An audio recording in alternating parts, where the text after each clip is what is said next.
had learned long ago never to ignore the pull of fate. Still naked, he knelt before the dying fire. If there was a threat somewhere in this castle, he would find it. The fingertips of his left hand glinted in the firelight. They were silver-tipped, conducive to magic and navigating the threads of fate. Ezra exhaled and plunged his hand into the ash that caked the embers. The heat stung his skin, but he ignored it, using his coated finger to mark his forehead. Every fireplace in this castle used wood from the same trees, stone and marble pulled from the same quarries.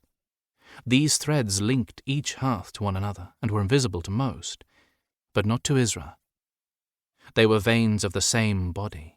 That was the power of a Strix, his duty as commander of the Uxbu, his birthright as a member of the Dziove family. He exhaled, spoke his intention aloud, and blew the remaining ashes back into the fire. In answer, the flame roared. Izra raised his hand to shield his eyes from the sudden arc of flame. Somewhere in the tunnelled corridors of the castle, another fire climbed high in its hearth. Izra's breath caught. His heart began to pound. The mirrored flame marked the location of the intruder. He could feel the essence of it, the wrongness of their presence, but everything else seemed murky. He did not know who it was, but he knew whose chambers they had entered. An assassin moved against the true commander. As fate wills it, Suodunni. Izra shot to standing. Adrenaline dispelled the remains of sleep from his body. As he dressed, Izra watched that flame, monitoring the image of the true commander's chambers shone through the bright link of the hearths. He hefted his heavy wolf pelt coat onto his back, grabbed his halberd and slipped out into the corridor. Izra sped through the curving space.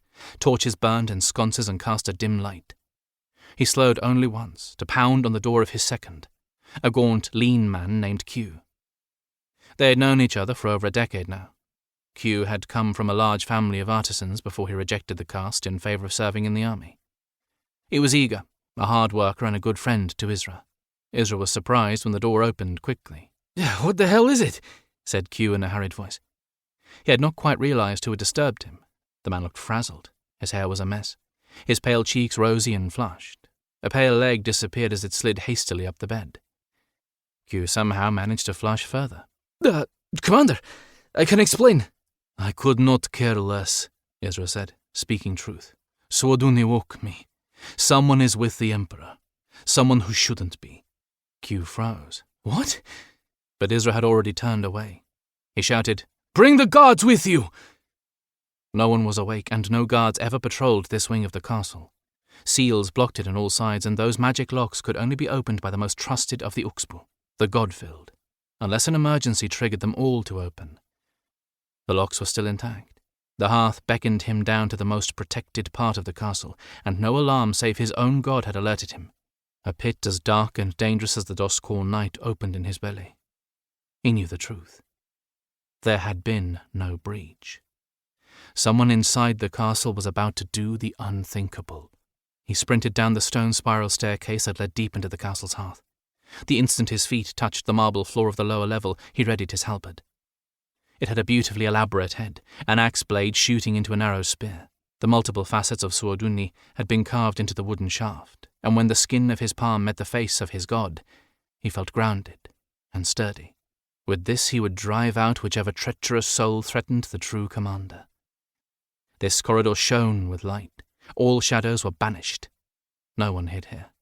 The seal at the end of the corridor curled in a complicated tapestry of metal.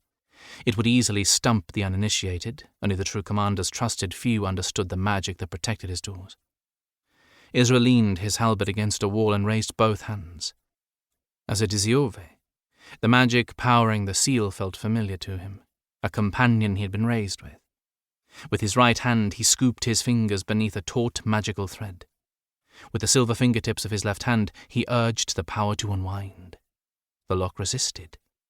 Izra grunted. Intention was important. He reminded the lock of this truth. "Suodunni commands it," he murmured. At once the lock unfurled. Iron whipped to the edges of the door, quick and efficient as if eager for Izra to enter. His wrist throbbed. He shook it out, feeling the weight of the silver at the end of it. Then he retrieved the halberd and kicked open the doors. Izra stepped inside the exquisite natural cavern of the Emperor's chamber. The space was still.